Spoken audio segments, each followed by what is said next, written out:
I was asked to talk about what is the experience of welcome, or how have I seen welcome in the local church over the last few years. And there are all sorts of people who have been arriving in the UK for all sorts of different reasons.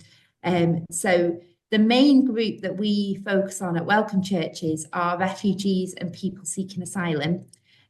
So just for clarity, a refugee is somebody who has fled, somebody who's, an asylum seeker is somebody who's fled persecution in their country of origin, has arrived in another country, made themselves known to the authorities, and exercised their right to apply for asylum. So we all have the human right to apply for asylum in a different country if we didn't feel that our life was safe and that our government wasn't going to protect us. Technically, under international law, an asylum seeker is a type of refugee, and they fall under the Refugee Convention. But in the UK, we use the term slightly differently. And in the UK, we use the term refugee to mean somebody who has been approved, whose asylum case or whose refugee case has been successful and is allowed to stay in the country. So someone who is seeking asylum is still waiting for their case to be approved, and somebody who is a refugee has been approved and is able to rebuild their lives here. Um, and so people who arrive in the UK might come off via their own means and seek asylum when they arrive here. And when they do, they're processed by the Home Office and placed in accommodation by the Home Office around the UK whilst their asylum claim is going through. And they don't get any choice over where they're going to live during that time, and they're not allowed to work. So life is very limited.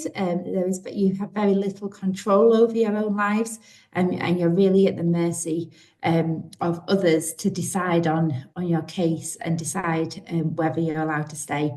And that can be anything from a few months to over 12 years. There really isn't a time frame on that. And as we meet people in that situation, we really see a lot of injustice and people treated very unfairly. For those who are refugees, they will either have gone through the asylum process themselves and then had their asylum claim approved, and then they be given refugee status, or they will have come through a resettlement route to the UK from elsewhere. So the most obvious resettlement routes that are available at the moment are for Ukrainians and for Afghans, and there are some very specific routes available for people from those two countries. But if you were from any other country and you felt unsafe and that you wanted to seek refuge in the UK, there isn't any safe or legal route available to you.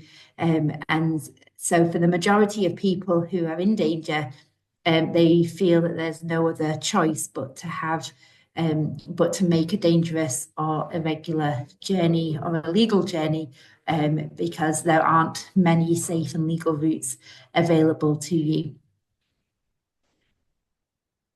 So a lot of the welcome that we have seen in the UK in recent years has involved a sense of emergency, a new crisis, a new need. Churches have been excellent at responding to an emergency. And in many ways, it makes our job a lot easier in these contexts. People are more easily persuaded to get involved, and the need is more apparent. And there can be quite a bit of media hype in a positive way that it suddenly becomes a good thing to welcome refugees again. And in those moments, that's when there is more funding available. There's more activity, and people really see that welcoming refugees is a good thing to do. And we've seen quite a few emergency responses over the last few years, and in many ways, they felt like they've become a regular part of my life. However, I think there is a lot more risk when we only see refugee ministry within our churches in these moments, because it peaks and then it easily fades away when it's no longer making the headlines. And this is a risk, particularly for the work of true long-term integration. Integration goes far beyond that initial emergency response. Helping people to belong and truly feel at home for the long term, which is ultimately what is needed for everyone, is really it's vital, and there are very little resources and very little funds available for that work. And we all need to work harder to truly understand what two-way integration is. Integration has sometimes been criticised for being paternalistic, or for forcing agendas onto people who've arrived. But we need to, there needs to be a lot more resource and a lot more energy put into truly understanding what two-way integration looks like as well.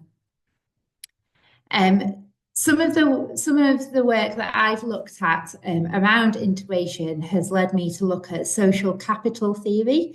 And social capital theory talks about social bonds, social bridges, and social links. And basically, what that means is that people need to be able to find a place to belong with people with a shared identity for themselves. So, for example, a community similar to your own, and that's where you get diaspora groups springing up. So, for example, the Afghan community supporting each other, or the Ukrainian community supporting each other. And that involves deepening relationships with people of a shared identity.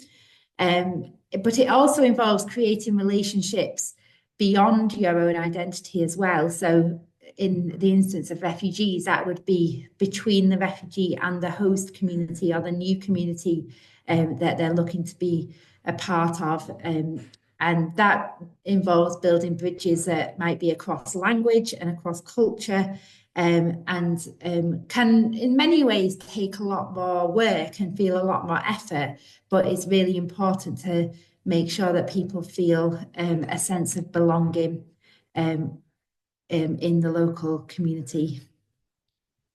And then finally, they need connections between the structures and the institutions that they need to integrate. So that's things like education and healthcare and local authorities and housing. And between those, I found that framework of thinking about the people of a common culture and a shared culture, people across different cultures, and then your institutional needs. That all three are needed to help people to thrive and help people to fully feel a sense of belonging.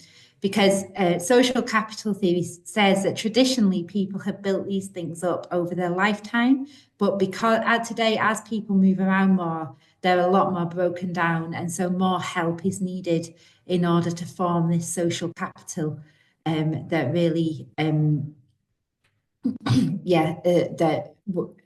that is needed to have a true sense of belonging.